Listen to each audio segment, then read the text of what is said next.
देखिए इसमें सूख गए हैं ना फूल, तो इसको हम हटा देंगे, कोई सूखे हुए फूल को नहीं रखेंगे। Hello friends, welcome back to my channel, welcome to oxygen garden corner. दोस्तों आज हम बात करेंगे इन बोगनवेलिया पे, तो आप सबको हमारे बोगनवेलिया वर्ल्ड में बहुत बहुत वेलकम। देखिए दोस्तों, जो भी फ्रेंड बोगनवेलिया आजकल लगाते हैं, आजकल बहुत सारे फ्रेंड का जो कंटेनर गार्डनर है, खास करके जो टेरेस में गार्डनिंग करते हैं, उनके गार्डनिंग में तो बोगनवेलिया एक ना एक प्लांट तो जरूर होगा, है ना। बोगनवेलिया आजकल हमारी गार्डनिंग में जरूर एंट्री ले रहा है बहुत जोर शोर से। तो बोगनवेलिया की कई सारे हाइब्रिड वेराइटीज भी है।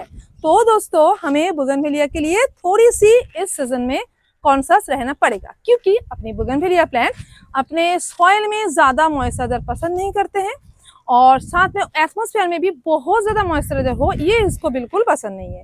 तो फिर हमें इसका थोड़ा सा खास केयर करना पड़ेगा। तो चलिए आइए हम जान लेते हैं कि क्या क्या करना है और क्या क्या नहीं करना है।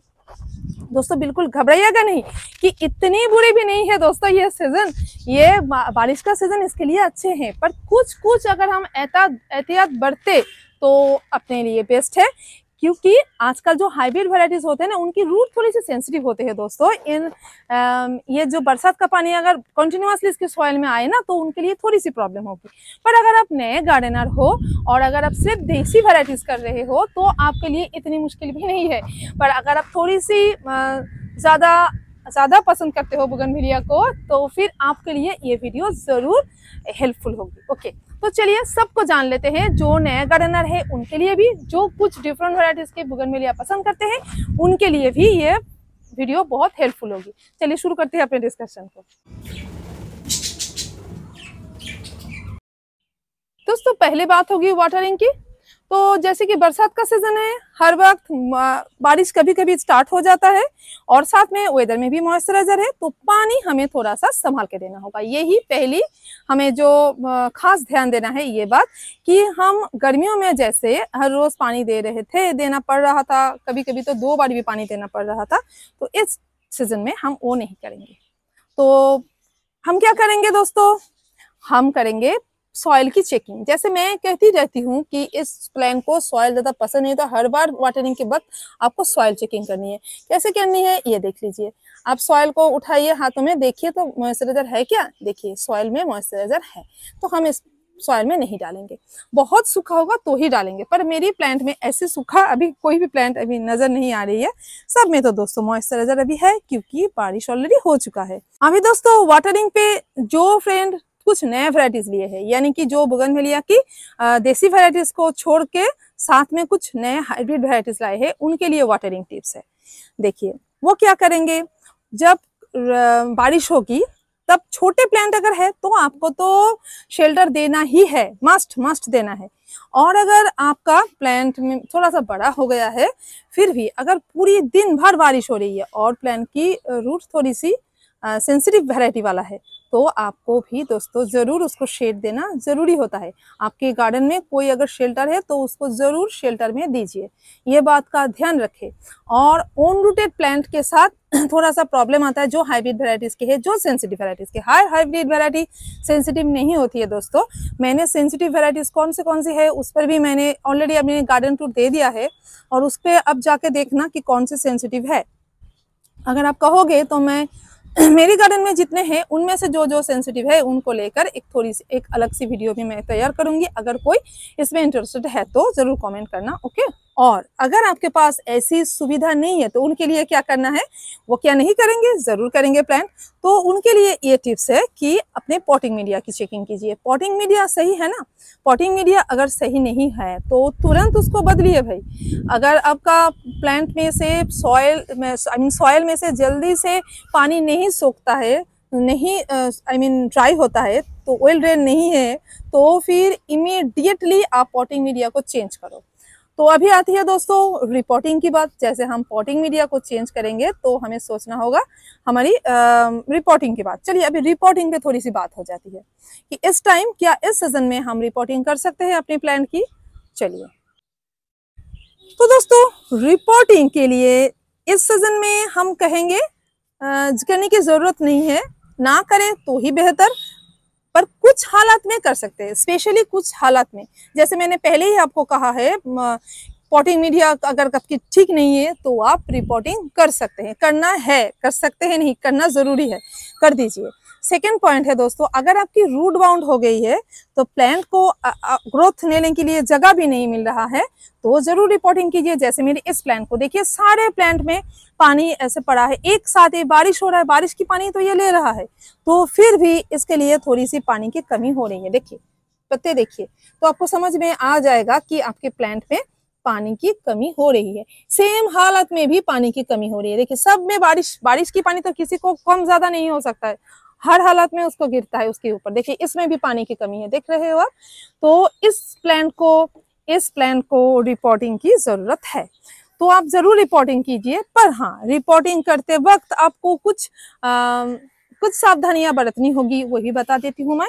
इस टाइम अगर आप रिपोर्टिंग कर रहे हो तो रूट प्रूनिंग बिल्कुल भी ना कीजिए। तो रूट प्रूनिंग बिल्कुल नो इस टाइम के लिए। ये जो बरसात है ना, तो अभी अगर आप रूट प्रून करोगे तो प्लांट स्ट्रेस में रहेगा। अभी बात करेंगे दोस्तों, रिपोर्टिंग के लिए जो बहुत जरूरी है वो है सॉइल मीडिया।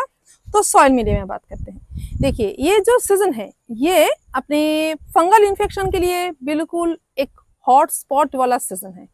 तो इस टाइम फंगल इन्फेक्शन बहुत होगा, तो इसलिए आपको वेल ड्रेन मिट्टी तो जरूर लेनी है। और मैं हर बार कहती हूँ, इन प्लांट्स के लिए हर सीजन में वेल ड्रेन मीडिया ही लेना है आपको।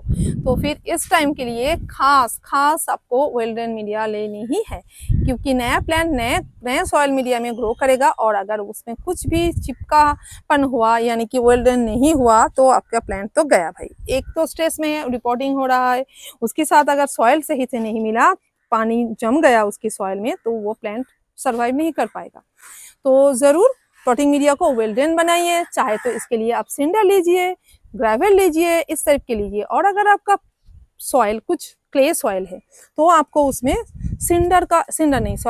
परलेट का इस्तेमाल करना होगा। सिंडर चाहे तो ग्रेवल का हो, कोई भी आपको वैसे वेल ड्रेन मीडिया नहीं दे सकेगा। अगर आपकी क्ले सॉइल है तो उसको अवॉइड करने के लिए, चिपकापन अवॉइड करने के लिए आपको पर्डलाइट ही मिलाना पड़ेगा। पर ऐसे कुछ, और साथ में थोड़ी सी वो अपनी चारकोल मिला लीजिएगा 10% तक। ओके, वो चारकोल मिलाने से सॉइल में इम्प्योरिटीज नहीं होती है, जो होती है उनको सोक कर लेते हैं सॉइल का। थोड़ा सा आप हाइजीन सॉइल तैयार कर सकते हो एक्चुअली, इसलिए।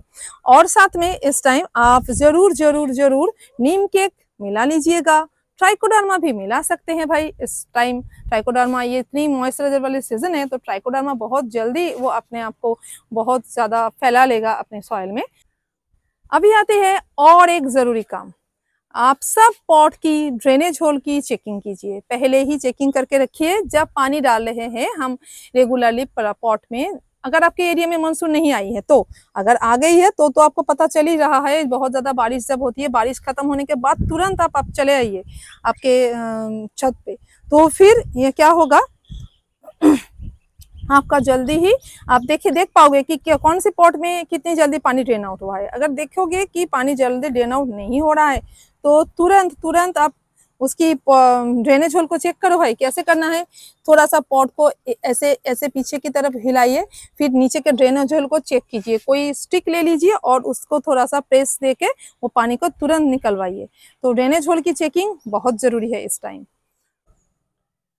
अभी आती है दोस्तों और एक इम्पॉर्टेंट काम, जो कि है ये काले स्टिक आप देख रहे हो ना, पूरी प्लांट को मैं घेर के रखी हूँ। क्यों पता है, इसमें पहले मैं स्टिक नहीं दी थी और बारिश की वजह से पूरी प्लांट ऐसे लेट गया था। तो आप इसको थोड़ी सी ज्यादा प्रोटेक्शन की जरूरत हो रही है, तो मुझे चारों तरफ से प्रोटेक्शन देना हो रहा है।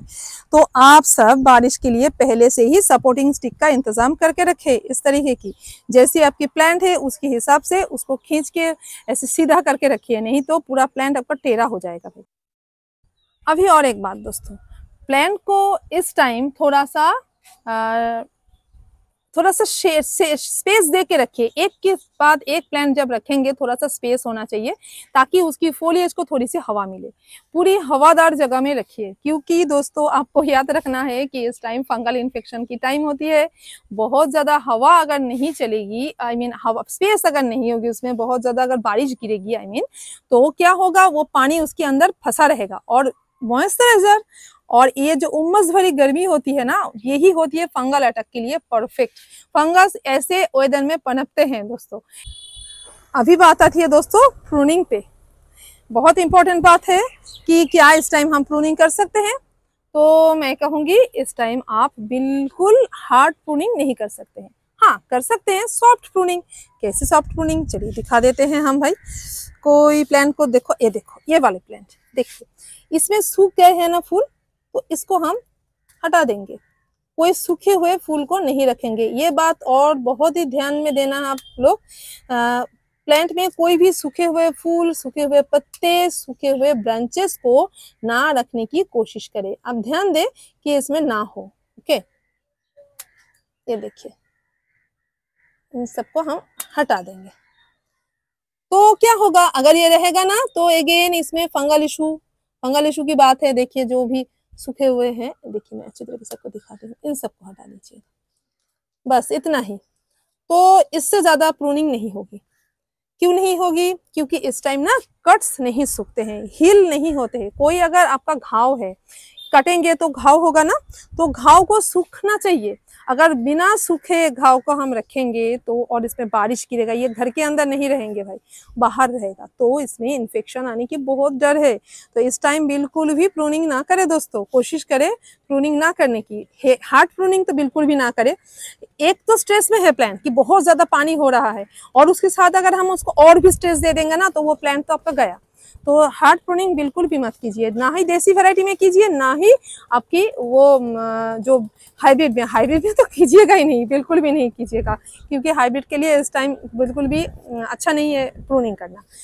किसी के लिए भी हील होने के लिए आपको सूखा मौसम देना है। तो अगर आपको प्रूनिंग करना ही है तो सितंबर में कर सकते हैं आप, बारिश को खत्म होने दीजिए। या तो हम करते हैं जब वो गर्मियाँ स्टार्ट होती है, यानी कि फरवरी में करते हैं, उस टाइम प्रूनिंग कर सकते हैं। और दोस्तों काट करने के बाद ज़रूर फंजीसाइड का एप्लीकेशन करना है, मस्ट है ये दोस्तों। इस टाइम बिल्कुल भी ना भूले, फंजीसाइड का एप्लीकेशन कीजिए। या तो नेल पॉलिश लगा दीजिए, या तो आप वॉक्स लगा सकते हैं मेल्ट करके। मोमबत्ती के जो मोम होते हैं उसको आप लगा सकते हो। अभी हमें दोस्तों जो करना है, थोड़ा सा लेना होगा एक फंजीसाइड का पेस्ट, और उसको लेकर हम जो प्लांट्स के नीचे का जो स्टेम है वहाँ पर हम जस्ट लेप लगा देंगे। और साथ में अभी जो ग्राफ्टेड एरिया है, ग्राफ्टिंग प्लांट्स वाला, तो ग्राफ्टेड एरिया में भी थोड़ी सी फंजीसाइड का लेप देना ज़रूरी है। नहीं तो वहाँ पर इतनी कॉन्टिन्यूअस बारिश में पूरा प्लांट भीगेगा ना, तो फिर वहाँ से कुछ इन्फेक्शन आ सकते हैं। बहुत सारे प्लांट की स्टेम में ना ये इन्फेक्शन दिखते हैं। अभी बात आती है दोस्तों सनलाइट पे। तो हमें सनलाइट तो फुल सनलाइट दीजिए इनको, इन सब प्लांट को, हमें पता है। पर इस टाइम सूरज की तरफ तो देखिए, इतनी थोड़ी सी रोशनी है, चारों तरफ बादल छाया हुआ है।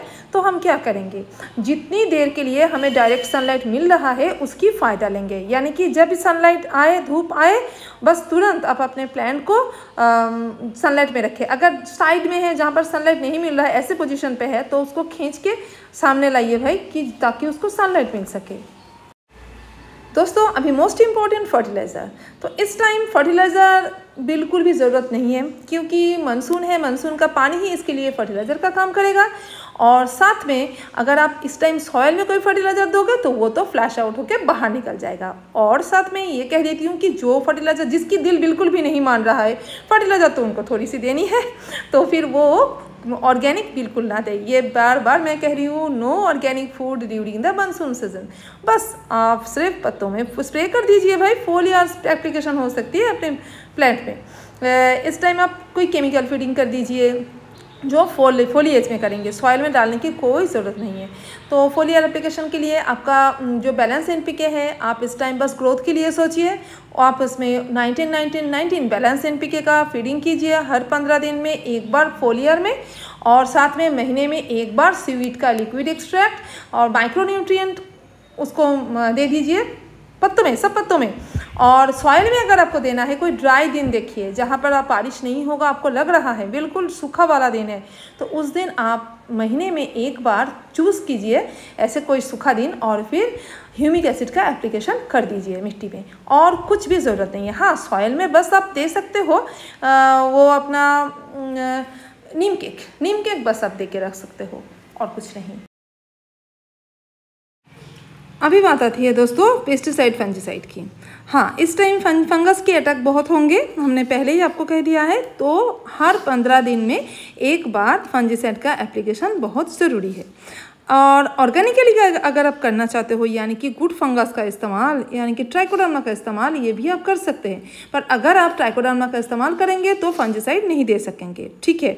और मैं कहूँगी कि आप देसी वैरायटीज़ में तो ट्राइकोडर्मा दे सकते हैं, पर जो हमारी हाइब्रिड वैरायटीज़ है और जो साथ में जो ग्राफ्टेड प्लांट्स है, जो थोड़ा सा नाजुक प्लांट है, उनके लिए कोई रिस्क मत लीजिए। आप उसमें सिर्फ फंजीसाइड का ही इस्तेमाल कीजिए। और कोई फंगल इशू नहीं है तो बहुत हेवी डोज में भी मत दीजिएगा, हल्का डोज में दीजिए फंजीसाइड। और बार बार फंजीसाइड का डोज एक ही मत दीजिए, फंजीसाइड घुमा फिरा के इस्तेमाल कीजिए, इस टाइप से कीजिए। और हर 15 दिन में। और पेस्टिसाइड के लिए आप बस नीम ऑयल का स्प्रे करते रहिए बराबर में, पेस्ट इशू नहीं होंगे। अगर पेस्ट इशू हो गए, पेस्ट अटैक कर लिया, तो फिर उस टाइम आप कॉन्फिडर का इस्तेमाल कर सकते हैं। बस इतना ही। तो दोस्तों आज के लिए बस इतना ही था। फिर से मिलते हैं किसी नए वीडियो में किसी नए टॉपिक के साथ। तब तक के लिए बाय बाय। और अगर आपको आज की वीडियो अच्छी लगी है तो फिर लाइक कमेंट शेयर, साथ में अगर आपने सब्सक्राइब नहीं किया मेरे चैनल को तो please please please subscribe my channel. Thank you. Happy gardening friends. Bye.